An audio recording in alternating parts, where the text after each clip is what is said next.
represents what it's supposed to represent, and this country is representing people the way that it's supposed to, I'll stand.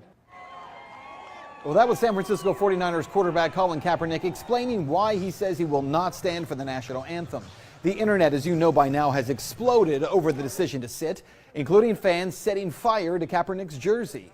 But interestingly, Kaepernick won't stand for an anthem that, as it turns out, celebrates the death of slaves. And I'm willing to bet you had no idea about this, because the only part of the story that we sing is the first verse. And yet, if you keep singing, the Star-Spangled Banner says much more than you might think. Let's start here, because the Star-Spangled Banner came to be during the War of 1812. It was written by Francis Scott Key.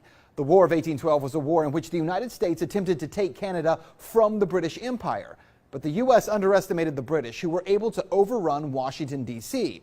The banner itself, it was written in 1814 about the Battle of Fort McHenry in Baltimore. But as explained in an article by The Intercept, one of the missing parts of history is that part of the reason the British have been so successful during that war was their active recruitment of American slaves.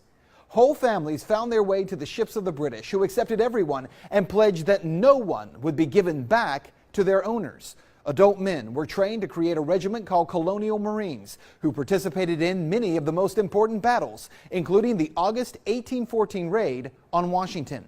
Then on the night of September 13, 1814, the British bombarded Fort McHenry. Key, seeing the fort's flag the next morning, was inspired to write the lyrics for the Star-Spangled Banner. So without question, American slaves played a role in fighting against Americans in that battle. About 6,000 former slaves total fought with the British to secure their own freedom. And Key, he speaks of them when he writes this: "No refuge could save the hireling and slave from the terror of flight or the gloom of the grave, and the Star-Spangled Banner in triumph doth wave o'er the land of the free and the home of the brave." Which candidly turns the anthem as we know it on its head. See, for those slaves, this was not a land of the free. Reality check: during the War of 1812, there actually was one group fighting for their freedom, and the Star-Spangled Banner celebrates America's triumph over them.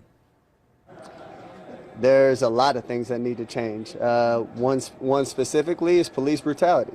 There's people being murdered unjustly and not being held accountable. Cops are getting paid leave for killing people. So what you need to know is that for all the outrage over Colin Kaepernick, let's end here with a question. In 2015 alone, 102 unarmed black men were killed by police nationwide, and hundreds have died every year. 2014, remember this guy, Eric Gardner? He was choked to death by police because he had sold loose-leaf cigarettes. No officer was charged. 12-year-old Tamir Rice in 2014, he was shot to death within 2 seconds of officers arriving on the scene while holding a toy gun on a playground in Cleveland. And no officer was charged there either. Even this year, 2016, Philando Castillo, he was shot to death in Minneapolis. He had a concealed carry license. He never touched his gun. Yes, he had a gun on him, but he told the officer about it. And yet he was shot to death anyway. And these are only 3 faces of the hundreds of unarmed black men who have died at the hands of police officers. Now here's the question. If you feel outraged when you see this picture of Kaepernick sitting down, and yet you do not feel any